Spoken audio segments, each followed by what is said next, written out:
City news తెలుగుకి స్వాగతం. ఈనాటి వార్తా విశేషాలు. కేంద్ర వార్షిక బడ్జెట్ 2025-26 ని కేంద్ర ఆర్థిక మంత్రి నిర్మలా సీతారామన్ లోక్సభలో ప్రవేశపెట్టారు. మొత్తం 50,65,000 కోట్లతో కేంద్ర బడ్జెట్ ని ప్రవేశపెట్టారు. బడ్జెట్ లో ప్రధానంగా మధ్యతరగతి ప్రజానికానికి భారీ ఊరట లభించింది. 12 లక్షల లోపు ఆదాయం ఉన్న వారికి పూర్తిగా పన్ను మినహాయింపు ఇస్తున్నట్లు కేంద్రం ప్రకటించింది. కేంద్ర బడ్జెట్ లో కేటాయింపులు ఇలా ఉన్నాయి.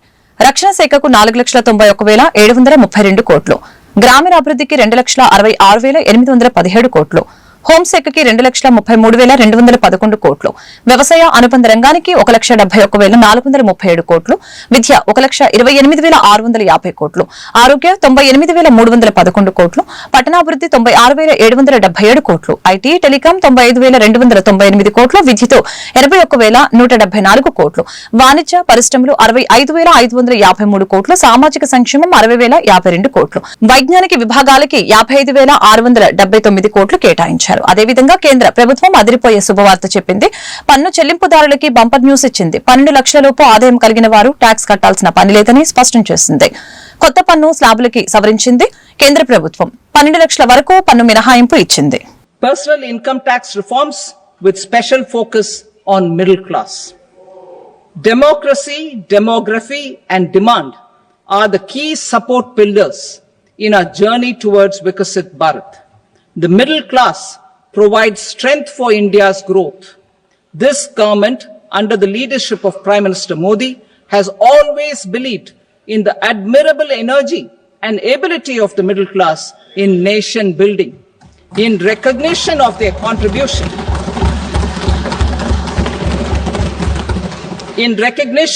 contribution, we have periodically reduced their tax burden. Right after 2014, the nil tax slab was raised to 2.5 lakhs of rupees, which was further raised to 5 lakh rupees in 2019 and to 7 lakh rupees in 2023. This is reflective of our government's trust on the middle class taxpayers. I am now happy to announce that there will be no income tax payable up to income of 12 lakh rupees.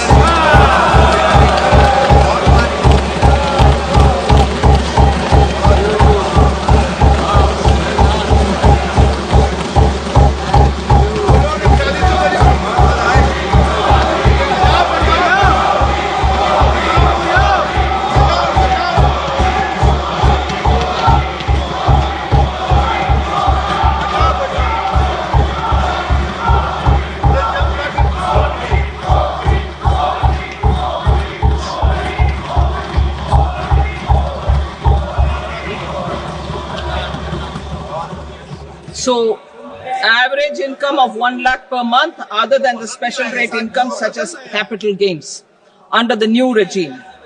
This limit will be 12.75 lakh for salaried taxpayers due to the standard deduction of 75,000. Slabs and rates are being changed across the board to benefit all taxpayers. The new structure will substantially reduce the taxes. కేంద్ర budget లో 12 లక్షల వరకు ఆదాయ పన్ను మినహాయింపు ఇవ్వడం చారిత్రాత్మకమని కేంద్ర మంత్రి రామ్మోహన్ నాయుడు తెలిపారు. ఈ తరహా నిర్ణయం గతంలో ఎప్పుడూ తీసుకోలేదని చెప్పారు. దీంతో మధ్య తరగతికి మరింత ప్రయోజనం కలుగుతుందని అన్నారు. ఈ నిర్ణయం పార్టీలకు అతీతంగా ప్రతి ఒక్కరు కూడా హర్షించాల్సిన విషయమేనని తెలిపారు. బడ్జెట్ పై ఏపీకి చెందిన కూటమి ఎంపీలు నిర్వహించిన మీడియా సమావేశంలో రామ్మోహన్ నాయుడు మాట్లాడారు. మన ముఖ్యమంత్రి వర్యులు చంద్రబాబు నాయుడు గారి తాలూకా ప్రభావం కూడా ఈ బడ్జెట్ మీద ఉందని స్పష్టంగా మనం అందరం తెలియజేసుకోవచ్చు. గత 7 నెలలుగా కేంద్ర ప్రభుత్వంతో సంప్రదింపులు చేసి రాష్ట్రానికి ఉన్నటువంటి సమస్యలన్నీ కూడా తెలియజేసి ఎన్డీఏ ప్రభుత్వం రాష్ట్రంలో కేంద్రంలో ఒక డబుల్ ఇంజిన్ సర్కార్ మోడ్లో ముందుకు నడిస్తే దాని ఫలితాలు ఏ రకంగా ఉంటాయనేది అనేక సందర్భాల్లో 7 నెలల్లో చూపించడం జరిగింది. దానికి ఇంకా ముందుకు నడిపిస్తూ మిగిలినటువంటి కూడా రాష్ట్రానికి సంబంధించినటువంటి సమస్యలు ఏవైతే ఉన్నాయో దానికి ఒక పరిష్కారం ఈ కేంద్ర బడ్జెట్ ద్వారా ఇచ్చే విధంగా కొన్ని కార్యక్రమాలు కూడా పెట్టడం చాలా ఆనందదాయకమని కూడా ఈ సందర్భంగా తెలియజేస్తున్నాను. స్పష్టంగా చెప్పడం జరిగింది 2028 వరకు ఈ యొక్క జల్ జీవన్ మిషన్ ను కూడా ఎక్స్టెండ్ చేస్తామని, దాని తాలూకా బెనిఫిట్ మన ఆంధ్రప్రదేశ్ రాష్ట్రానికే దక్కబోతుందని తెలియజేస్తున్నాను. అయితే ఇలాంటి ఎన్నో కార్యక్రమాలు దేశ స్థాయిలో జరిగినటువంటి కార్యక్రమాల్లో ఆంధ్రప్రదేశ్ రాష్ట్రానికి ఖచ్చితంగా సముచితమైనటువంటి న్యాయం చేసే విధంగా మరి మేము గాని, అలాగే మంత్రి గారు పెమ్మసాని గారు గాని, అలాగే చాలా మంది ఎంపీలు ఈ రోజు ఒక టీం వర్క్ కింద తెలుగుదేశం, జనసేన కూడా ఇక్కడ పనిచేస్తున్నాం.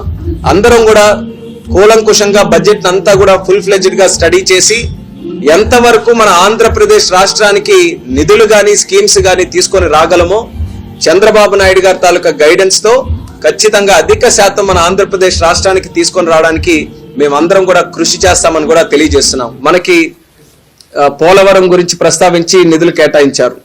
అలాగే అమరావతికి సంబంధించి సుమారు 15,000 కోట్ల రూపాయలు, తద్వారా సిపిఐ ఎన్టీఆర్ జిల్లా కార్యదర్శి దోనిపూడి శంకర్ పై తీవ్ర స్థాయిలో మండిపడ్డ టీడీపీ రాష్ట్ర అధికార ప్రతినిధి నాగుల్ మీరా రాజకీయ ఉనికి, పబ్లిసిటీ కోసమే ఎంపీ కేశినేని శివనాథ్ చిన్నిపై నిరాధారమైన తప్పుడు ఆరోపణలు చేస్తున్నారు. గురునానక్ కాలనీ, విజయవాడ పార్లమెంటు కార్యాలయం ఎన్టీఆర్ భవన్ లో టీడీపీ రాష్ట్ర అధికార ప్రతినిధి నాగుల్ మీరా మీడియాతో మాట్లాడారు. ఈ సందర్భంగా టీడీపీ రాష్ట్ర అధికార ప్రతినిధి నాగుల్ మీరా మాట్లాడుతూ బ్లాక్ మెయిల్ రాజకీయాలు మానుకోవాలని దోనిపూడి శంకర్ కి హెచ్చరికలు జారీ చేశారు. అలాగే సిపిఐని అడ్డు పెట్టుకుని దోనిపూడి శంకర్ కి డబ్బులు వసూలు చేయడం అలవాటుగా మారిందని అన్నారు. సిపిఐ పార్టీ కార్యక్రమాలకి టీడీపీ ఎమ్మెల్యేలు, ఎంపీల్ని బలవంతంగా చందాలు ఇవ్వమని పరిస్థితి వచ్చిందని చెప్పారు. ఈ రోజున సిపిఐ విలువలు కోల్పోతా ఉంది, సిద్ధాంతాలకు తిలోదకాలు ఇచ్చింది. అంటే శంకర్ అనే వ్యక్తి వసూలు చేయటం అలవాటు చేసుకున్నాడు. అంటే ఆయన పార్టీ కార్యక్రమాలు ఉన్నాయని చెప్పి ఆ పేరుతోటి మా ఎమ్మెల్యేలను, మా ఎంపీ గారిని సందాలు ఇవ్వాలని అడిగే పరిస్థితి. ఇవ్వకపోతే నిరాధారణమైనటువంటి ఆరోపణలు. నేను సిపిఐ అధినాయకత్వానికి సూచిస్తా ఉన్నాను, ఇటువంటి వ్యక్తులు మీ పార్టీలో కొనసాగితే మీకున్న కాస్త గౌరవం కూడా పొద్ది. శంకర్ మీద మీకు చిత్తశుద్ధి ఉంటే తగిన చర్యలు తీసుకోవాలని డిమాండ్ చేస్తా ఉన్నాను. ఏదైతే శంకర్ చేసినటువంటి ఆరోపణల మీద, తప్పుడు ఆరోపణల మీద ఎంపీ గారు న్యాయపరమైనటువంటి ఆయన హక్కుల్ని చంద్రబాబు నాయుడు గారు చెప్పారు. అతి తక్కువ కాలంలో దాదాపు 70% ప్రజలు అభినందిస్తున్నారు, ప్రజలు ఆదరిస్తున్నారు చిన్నీనని ఎంపీలు మీటింగులో చెప్తా ఉన్నారు.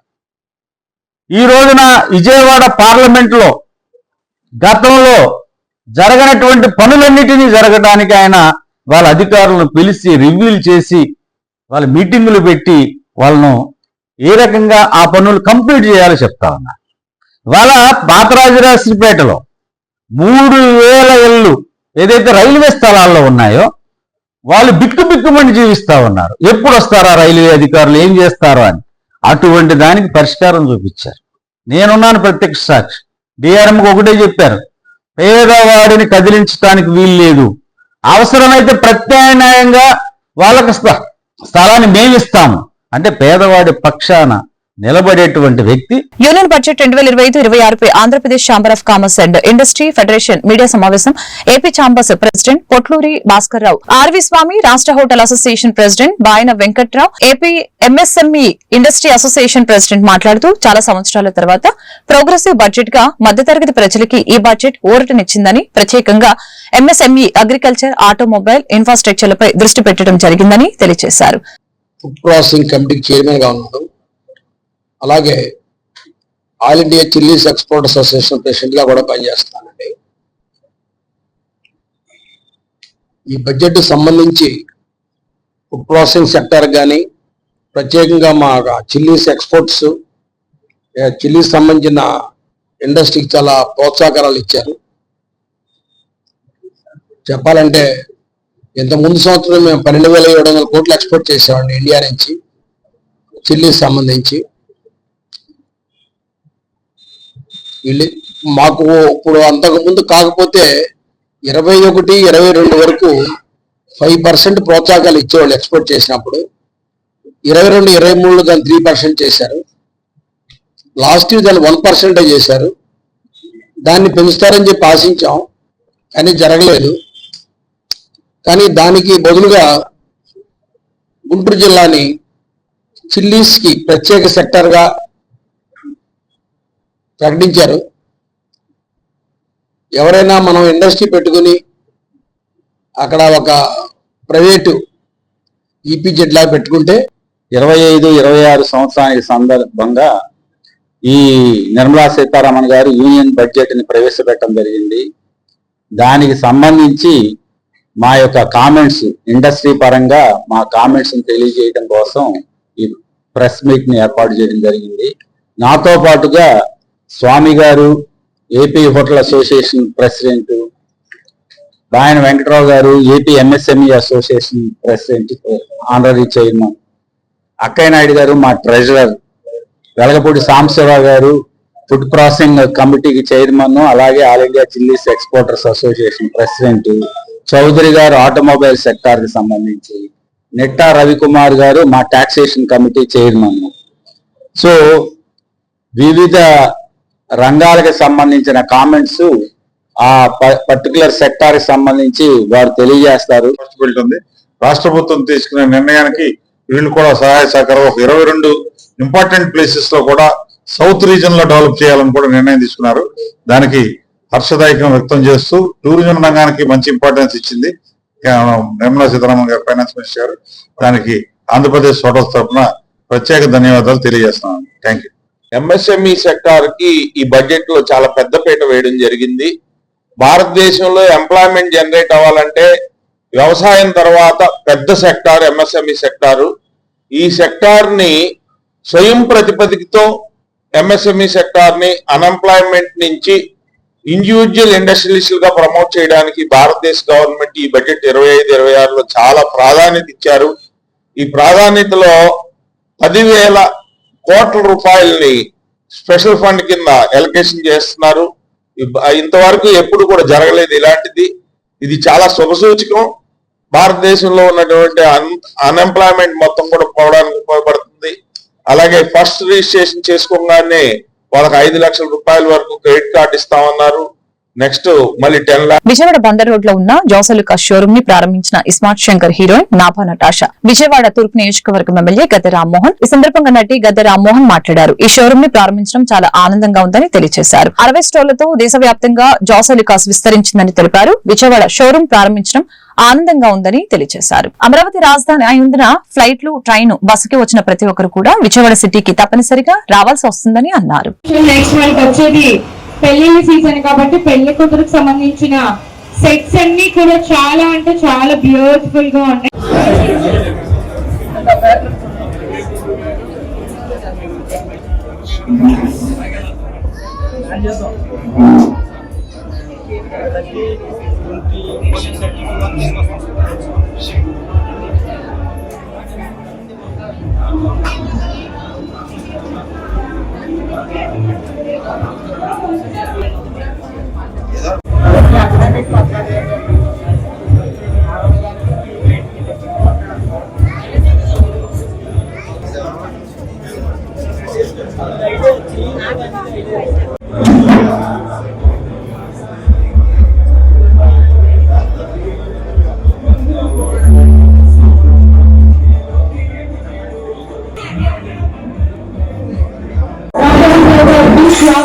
స్వాగతం తెలుపుకున్నాం.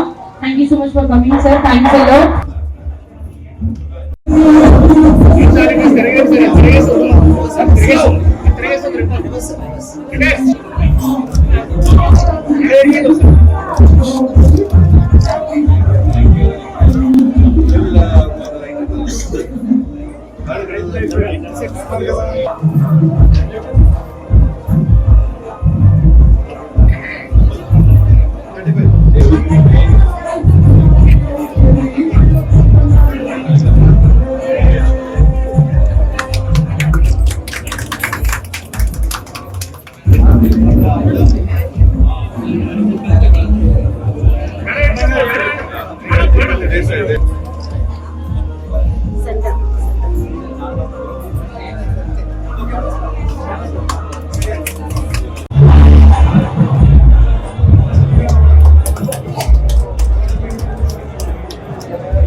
విజయవాడ ఎలా ఉన్నారు?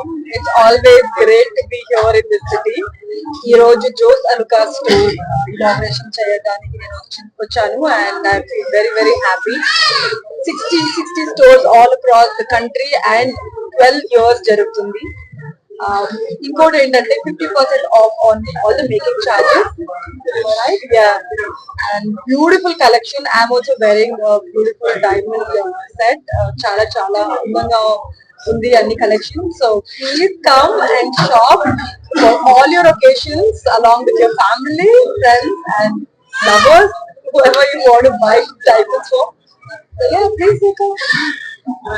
జోస్ అలుకాస్ ఇది 12 సంవత్సరాల నాడు ప్రారంభించబడింది. మనకి 12 సంవత్సరాలంటే మన సాంప్రదాయ సంస్కృతిలో ఒక పుష్కర కాలం, అంటే అది ఒక మెజర్మెంట్ డేస్, మెమొరబుల్ డేస్ అన్నమాట. సో 12 సంవత్సరాలతో రినోవేట్ చేసి 3rd floor కూడా మొత్తం తీసుకుని, దీనిలో స్పెషల్ ఫీచర్స్ ఏమైనా ఉన్నాయంటే వేస్టేజ్ లో 50% డిస్కౌంట్. అది కన్జ్యూమర్ కి చాలా బెనిఫిట్ అయిన అవకాశం. దాంతో డైమండ్స్ వీటన్నిటి కూడా లేటెస్ట్, ఇది ఒక special. Jos Alukkas well noted and చాలా పేరుని కలిగిన సంస్థ. క్వాలిటీలో కూడా ఒక నమ్మకం కన్జ్యూమర్ లో ఉంది. మన విజయవాడ నగరంలో ఇలాంటి సంస్థలు ఇంకా అనేక వచ్చే అవకాశాలు కూడా ఉన్నాయి. ఎందుకంటే విజయవాడ నగరం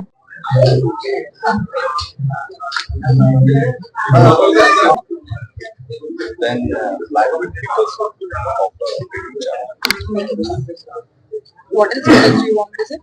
That's all? Oh, that's it. Okay. So, Vijayawada వాసులందరికీ కూడాను గుడ్ ఆఫ్టర్నూన్ అండి. సో ఈ రోజు మన జోస్ అలుకాస్ వారి 12 సంవత్సరాలు పూర్తి చేసుకున్నాము విజయవాడలో. అదే విధంగా ఈ షోరూమ్ ని సరికొత్తగా తీర్చిదిద్దడం అనేది జరిగింది. ఇంతకు ముందు వచ్చిన కస్టమర్స్ ఎవరైతే ఉన్నారో మళ్ళీ కొత్త షోరూమ్ లో ఎంటర్ అయిన ఒక ఫీల్ అవుతారు.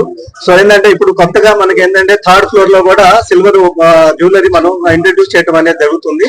ఇంతకు ముందు ఉన్న డిజైన్స్ తో మనం కంపేర్ చేసుకుంటే ఇప్పుడు కంప్లీట్ గా మనకి full gospel churches of India Gudivada వారు నిర్వహించిన గోల్డెన్ జూబ్లీ సెలబ్రేషన్స్ క్రైస్తవ మహాసభలు ఫిబ్రవరి 7, 8, 9 తేదీలలో చర్చి ఆవరణలో నిర్వహిస్తున్నామని కన్వీనర్ రేవరెండ్ జాషువా డానియల్ తెలిపారు. ఈ సందర్భంగా president full gospel churches of India bishop doctor Appikatla Joshua మీడియాతో మాట్లాడారు.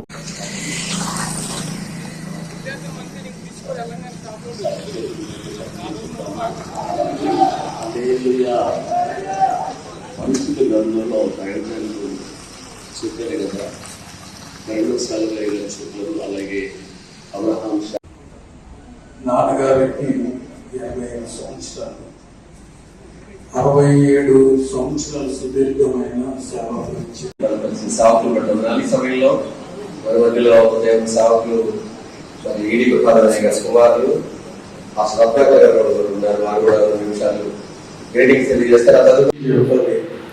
మా నాన్నగారు 67 సంవత్సరాలు సేవ చేసిన 88 సంవత్సరాలు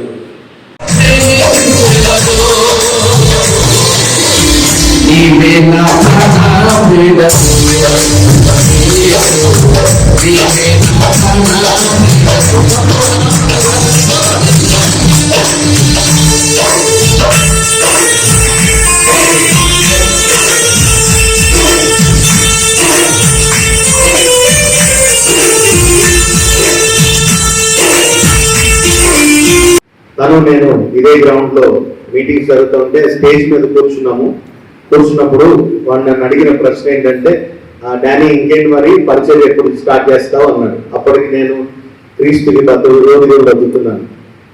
సో వాడు నన్ను అడిగిన ప్రశ్నకు నేను చెప్పిన సమాధానం ఏంటి అంటే, నీ దేవుడిని నాతో మాట్లాడమను, అప్పుడు ప్రారంభిస్తాను అన్నాను.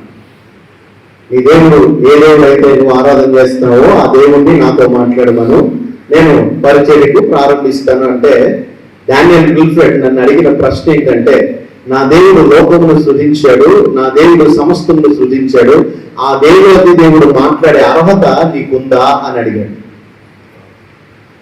సో ఆ రోజు నేను దానికి ఒక సమాధానం చెప్పాను. నేను ఎలక్ట్రానిక్స్ అండ్ కమ్యూనికేషన్ ఇంజనీరింగ్ చేశాను, నెలకి 70,000 సంపాదిస్తున్నాను. ఎందుకంటే ఎలిజిబిలిటీ ఏం కావాలి మీ దేవుడు మాట్లాడటానికి అంటే, హృదయ శుద్ధి గల వారు ధన్యులు, వారు దేవుని చూచెదరు. నీ హృదయం శుద్ధిగా ఉన్నదా, నా తండ్రి నీతో మాట్లాడే అర్హత నీకున్నదా అని ఒక మాట అని వాడు వెళ్ళిపోయాడు. ఆ మాట నన్ను చాలా కృంగదీసింది, నన్ను ఆలోచింపజేసింది. ఈరోజు ఒక దైవజనుడుగా నన్ను నిలబెట్టింది. దేవునికి స్తోత్రం కలుగునుగాక. సర్వ జగద్రక్షకుడైన యేసుక్రీస్తు ప్రభు వారి యొక్క శుభనామములో మీ అందరికీ వందనములు, నా దీవెనలు. Full gospel church of India సహవాసం తరపున 1975 సంవత్సరం నుండి గుడివాడ పట్టణంలో ఐఎంబిఆర్ల ప్రక్కని ఫుల్ గాస్పుల్ చర్చ్ ఆవరణలో మహాసభలు జరుగుతూనే ఉన్నాయి. రేపు ఫిబ్రవరి 7, 8, 9 తారీఖుల్లో ఈ యొక్క మహాసభలకి ప్రేమపూర్వకంగా మిమ్మల్ని ఆహ్వానిస్తున్నాం. ఈ మహాసభల యొక్క ప్రత్యేకత ఏంటంటే గోల్డెన్ జూబ్లీ, అనగా సభలు ప్రారంభించి ఇది 50వ సంవత్సరం. మా తండ్రి గారు కీర్తిశేషులు రెవరెండ్ అప్పిరెట్ల దేవసహాయ నాయన గారు మొదటగా గుడివాడ పట్టణంలో సభలు ప్రారంభించారు. అది నేను 75 నుండి కొనసాగిస్తున్నాను. రేపు అనగా ఈ ఫిబ్రవరి 7, 8, 9 తారీఖుల్లో గోల్డెన్ జూబిలీ మహాసభలకి ప్రేమపూర్వకంగా మిమ్మల్ని ఆహ్వానిస్తున్నాం. కమనీయమైన సంగీతం ఉంది, గొప్ప దైవ సేవకులు వచ్చి దేవుని యొక్క వాక్య పరిచయం చేస్తున్నారు. జాతి మత కుల విశిక్షణ లేకుండా దైవాశీర్వాదం పొందుకోవడానికి మిమ్మల్ని ప్రేమపూర్వకంగా ఆహ్వానిస్తున్నాం. గతంలో నేను ఎన్టీఆర్ స్టేడియంలో కేఏ పాల్ మీటింగ్ పెట్టినప్పుడు, అనిల్ కుమార్ మీటింగ్ పెట్టినప్పుడు మీరు నన్ను ఎంతో ఆదరించారు కన్వీనర్గా. అలాగే ఈ యొక్క మహాసభల్లో కూడా మీరు పాల్పంపులు పంచుకొని దేవుని యొక్క దీవెనలు పొందవలసిందిగా మీడియా వారి ద్వారా నేను తెలియజేస్తున్నాను. May God bless you. Media వారికి కూడా నా నమస్సుమాంజలి. పట్టభద్రుల ఎమ్మెల్సీ ఎన్నికల నోటిఫికేషన్ విడుదలైన నేపథ్యంలో గుడివాడలో టీడీపీ, జనసేన, బీజేపీ శ్రేణులతో ఎమ్మెల్యే వెనిగండ్ల రాము, గ్రంథాలయ సంస్థ చైర్మన్ గోనుగుంట్ల కోటేశ్వరరావు నేతృత్వంలో సమన్వయ సమావేశం నిర్వహించారు. ఈ సందర్భంగా ఎమ్మెల్యే నాయకులకి దిశానిర్దేశం చేశారు. పోలింగ్ కేంద్రాలు ఎస్బీఐ స్కూల్లో 7, ఏజీటీ స్కూల్లో 3, రూరల్ మండలం వాళ్ళు కూడా వచ్చి ఎస్బీఐ స్కూల్లో కానీ ఏజీటీ స్కూల్లో కానీ ఓటు హక్కులు వినియోగించుకోవాలా. ఎంతమంది క్యాండిడేట్లు ఉంటే మీరు అంతమంది కూడా ఓటేయచ్చు. కానీ ఎవరికి ముందు ఓటేయాలి అనేది అటువంటిదే మెయిన్గా ఆలోచన చేసుకోవాలి. విశ్లేషకుల్ని, పరిశీలకుల్ని మన రాష్ట్ర పార్టీ ఒకరిని నియమించింది. గెలవడం అనేది చాలా ఈజీ అనేది మనందరికీ తెలుసు. కాబట్టి గెలిచేటప్పుడు ఒకసారి మోదించుకుంటా గెలిస్తే తృప్తి ఉంటుంది, మనకు స్పెషాలిటీ ఉంటుంది. ఈజీనే కదా అని కూర్చుంటే ఎలానే అయిపోతుంది. అయిపోయినా కానీ మనకు కూడా మన స్పెషాలిటీ చూపించుకోవాలి. తప్పకుండా రూరల్ టౌన్ వచ్చి 7,270 ఓట్లు ఉన్నాయి. నందివాడ 880 ఉన్నాయి. గొడ్లవల్లేరు 1,473 ఓట్లు రిజిస్టర్ అవ్వడం జరిగింది కంపేర్గా. కానీ ఈ మొత్తం ఓట్లు మనకి నిన్న ఆల్రెడీ చంద్రబాబు నాయుడు గారి మీటింగ్ పెట్టి చెప్పడం జరిగింది. ప్రతి 30 ఓట్లకి ఒక మనిషి మనం ఉన్న ఇంట్లోంచి ఐడెంటిఫై చేసుకోవాల్సిన అవసరం ఉంది. మీ ఊర్లో ఎవరి తాలూకా ఊర్లోనో వాళ్ళ ఆ ఊరికి సంబంధించిన ఓటర్ లిస్టు తీసుకుని వాళ్ళతో అందరితో టచ్లో ఉండి ఎప్పుడు వస్తారు, ఎలా వస్తారు, లాస్ట్ టైం ఏ ఫార్ములాస్ అయితే ఫాలో అయ్యామో సుమారుగా అదే ఫార్ములాస్ ఇందాక మన టౌన్ ప్రెసిడెంట్ గారు చెప్పినట్టు చాలా సింపుల్గా మనకి ఇక్కడ ఉండే వాళ్ళకంటే బయట ఉండే వాళ్ళు చాలా అధికంగా ఉంటారు. సో వాళ్ళందరితో కూడా టచ్లో రేపు జరిగే ఎమ్మెల్సీ ఎన్నికల్లో ఈ నియోజకవర్గంలో 10,300 ఓట్లు ఉన్నాయి. 2 లక్షల ఓట్లు ఉన్నప్పుడు 53,000 మెజార్టీలో మనం ఇక్కడ గెలుచున్నాం. అప్పుడు ఏ విధంగా అయితే కసిగా ఇక్కడ ఓడించాలని చెప్పి అనుకున్నామో అదే విధానంలో నేడు అధికారంలోకి వచ్చిన తర్వాత మొట్టమొదటి ఎన్నిక ఈ యొక్క గ్రాడ్యుయేషన్ ఎమ్మెల్సీ ఎన్నిక జరుగుతుంది కాబట్టి మనందరం కూడా కలిసికట్టుగా బీజేపీ, జనసేన, తెలుగుదేశం పార్టీ కార్యకర్తలందరం కలిసి ఒక 10,300 ఓట్లు ఉన్నాయి. వాటిని మనందరం, నేను 30 మందిని, ఇంకొకటి 30 మంది అని చెప్పేసి మండల వైజ్గా రాష్ట్ర బీజేపీ సీనియర్ నాయకులు డాక్టర్ సిఎల్ వెంకట్రావు ఆధ్వర్యంలో గుడ్లవల్లేరులోని జన్మభూమి మెడికల్ క్యాంపులో శనివారం వందలాది మంది రోగులకి వివిధ రుగ్మతలకి వైద్య పరీక్ష నిర్వహించారు. ఏలూరు సెయింట్ జోసెఫ్ డెంటల్ వారి వైద్యులు రోగులకి దంత వైద్య పరీక్షల్ని నిర్వహించడం జరిగింది. ఈ రోజు రేపు కూడా వైద్య సేవలు అందించనున్నామని డాక్టర్ సిఎల్ వెంకట్రావు తెలిపారు.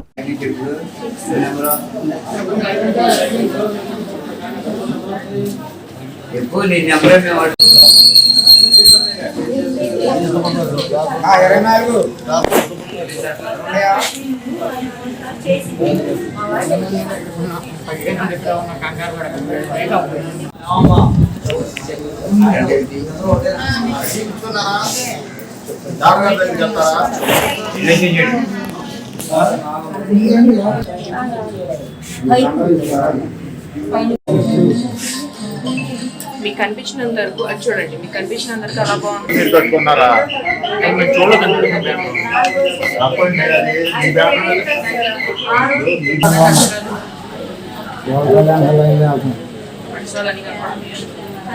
క్లారిటీగా ఉందా? హాస్పిటల్ వాళ్ళతో తీసుకు ఏం వాడుతున్న మందులు గ్యాస్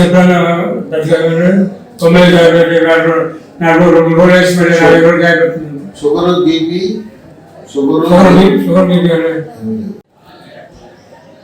గుడ్లవల్లేరు జన్మభూమి మెడికల్ సెంటర్లో ఫిబ్రవరి 1వ తేదీ శనివారం కంటి వైద్యం, అలాగే విజయవాడలో ఉండే పీవీఆర్ మల్టీ స్పెషాలిటీ హాస్పిటల్ వారు ఉచిత వైద్య సేవలు నిర్వహించారు. ఈసీజీ, గుండెకు స్కానింగ్, టూడీఏకో పరీక్ష, రక్త పరీక్షలు ఉచితంగా చేయబడినాయి. దీంతోపాటు ఏలూరు నుంచి సెయింట్ జోసెఫ్ డెంటల్ కాలేజ్ నుంచి దంత వైద్య నిపుణులు వచ్చి దంత వైద్యం గురించి కావలసిన చికిత్స చేయడం జరిగింది. ఆదివారం నాడు ఎల్వి ప్రసాద్ కంటి హాస్పిటల్ వారితో పాటు Kamineni super speciality hospital Vijayawada నుంచి డాక్టర్లు వచ్చి రక్త పరీక్షలు, గుండె పరీక్షలు నిర్వహిస్తారు. ఆదివారం నాడు గుడివాడకు చెందిన డాక్టర్ భవానీ హోమియో స్పెషలిస్టు, ఆమె రోగులకు ఉచితంగా హోమియో మందులు కూడా పంపిణీ చేస్తారు. రోగ నిరోధక శక్తిని పెంచడానికి, రోగాలు రాకుండా కూడా ఆమె మందులు పంపిణీ చేస్తున్నారు. 2 రోజులు కూడా శనివారం, ఆదివారం అవసరమైన వారికి షుగరు, బీపీ, కాళ్ళ నొప్పులు, కీళ్ళ నొప్పులు, నడుము నొప్పి ఇలాంటి వాటన్నిటికీ కూడా మందులు కూడా ఉచితంగా ఏర్పాటు చేయబడుతున్నాయి. ఎవరికైనా ఆపరేషన్ కావాలంటే ఆరోగ్యశ్రీ కార్డు కింద గుడివాడ జనసేన నాయకులు సంధు పవన్ మీడియా సమావేశం నిర్వహించారు. ఈ సందర్భంగా ఆయన మాట్లాడుతూ పార్టీ గెలుపు ఓటములు సహజమేనని, 20 సంవత్సరాలుగా ఎన్నుకోబడిన ఎమ్మెల్యే ఓడిపోగానే అడ్రస్ లేకుండా వెళ్లిపోయారని, నిన్న కొంతమంది మీడియా ముందు జనసేన కూటమి ప్రభుత్వం గురించి చౌకబారు విమర్శలు చేస్తున్నారని, స్థానిక ఎమ్మెల్యే త్రాగునీరు కోసం ఎంతో కృషి చేశారని చెప్పారు. అభివృద్ధి కోసం రాత్రింబవళ్లు కష్టపడుతున్నారని, సంవత్సరం కూడా గడవని ప్రభుత్వం మీద విమర్శలు చేసే ముందు ఆలోచించుకొని మాట్లాడాలని అన్నారు. లేకపోతే మళ్లీ ఎన్నికల్లో డిపాజిట్ కూడా రాకుండా ప్రజలు మీ యొక్క తోకలు కట్ చేస్తారని హెచ్చరించారు. అమరావతినేమో అటకెక్కించి వైజాగ్నేమో సముద్రంలో కలిపేసి, అదేవిధంగా కర్నూలునేమో అయోమయ ప్రజానికానికి గురి చేసినటువంటి పరిస్థితిని ఆంధ్రప్రదేశ్ ప్రజలంతా గమనించి మీకు కనీసం ప్రతిపక్ష హోదా కూడా లేకోకుండా ఈ రోజున మిమ్మల్ని కుక్క కాటుకు చెప్పు దెబ్బ మాదిరిగా మీకు బుద్ధి చెప్పినటువంటి పరిస్థితిని మీరు మరవద్దని చెప్పని కూడా మిమ్మల్ని హెచ్చరిస్తా ఉన్నాం. మీరు నిన్న మాట్లాడుతూ ఉన్నారు జనసేన పార్టీ గురించి. ఈరోజు నేను మిమ్మల్ని సూటిగా అడుగుతా ఉన్నా, మిమ్మల్నే సూటిగా అడుగుతా ఉన్నా. 20 సంవత్సరాలు గుడివాడ నియోజకవర్గాన్ని ఎమ్మెల్యేగా పాలించినటువంటి వ్యక్తి 2019 నుంచి 2024 మధ్యలో చేసినటువంటి మంత్రి పదవిని అడ్డం పెట్టుకుని అడ్డగోలుగా చేసినటువంటి దౌర్జన్యాలు, అడ్డగోలుగా దోచుకున్నటువంటి సొమ్ముతో ఎక్కడికి ఉడాయించాడు మాస్టారు అని చెప్పి నేను మిమ్మల్ని సూటిగా అడుగుతా ఉన్నా. ఇక్కడ ప్రజలు నిజంగా మీరు చెప్తున్నట్టు అంతే ఇబ్బందులు పడతా ఉంటే మరి ఆ ఎమ్మెల్యే 20 సంవత్సరాలు చేసినోడు ఏడి, ఎక్కడికి వెళ్ళిపోయాడు? మీరు తోకల్లాగా తలే లేదు అసలు మీ పార్టీ గుడివాడలో తల్లేని మీరు తోకల్లాగా మీరొచ్చి మీడియా గొట్టాల ముందు మాట్లాడుతూ ఉంటుంటే చూసే వాళ్ళందరూ హాస్యాస్పదంగా నవ్వుతూ ఉన్నారు. మిమ్మల్ని చూసి నవ్వుతూ ఉన్నారు. మీ భయం ఏంటంటే గుడివాడ నియోజకవర్గంలో ఎక్కడి నుంచో వచ్చాడని చెప్పి మీరే విమర్శించినటువంటి వ్యక్తి సేవకుడు నేను, స్థానికుడు నేను అనేటువంటి నినాదంతో ప్రతిరోజు గుడివాడ నియోజకవర్గ అభివృద్ధి కోసం కూటమి ఎమ్మెల్యే గారు వెనుగళ్ల రాము గారు అహర్నిశలో కష్టపడతా ఉన్నాడు. రాత్రి కూడా 11:30 వరకు కూడా ప్రజా సమస్యల మీదే ఆయన కష్టపడి అలుపెరగానే సేవ చేస్తూ ఉన్నాడు. ఇవన్నీ ఓర్వలేని మీరు మీ ఉనికిని కోల్పోతారనేటువంటి భయంతో మీరు మాట్లాడుతూ ఉన్నారు. మీరు చెప్పేదానికి ఒక సామెత గుర్తొస్తా ఉంది నాకు. కన్నతల్లికి అన్నం పెట్టలేనోడు పిన్నతల్లికి పేటేసి పట్టు చేరేస్తానని చెప్పిన మాదిరిగా మీరు మాట్లాడుతూ ఉంటే ఏంటి ఈ మాటలు? రాజకీయాల్లో గెలుపోవటములు అనేది సహజం. గెలిచినటువంటి వ్యక్తి ఎమ్మెల్యే అవుతారు, ఓడిపోయినటువంటి ఎమ్మెల్యే ఎవరైతే అభ్యర్థి ఉంటాడో స్థానిక ప్రజానికానికి దగ్గరగా ఉంటూ మళ్ళీ తనకు అవకాశం ఇవ్వని చెప్పని అడుగుతారు, సేవ చేసుకుంటారు. అంటే 20 సంవత్సరాలు చేసినటువంటి వ్యక్తి పారిపోతాడా?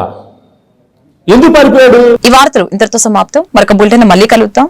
నమస్కారం.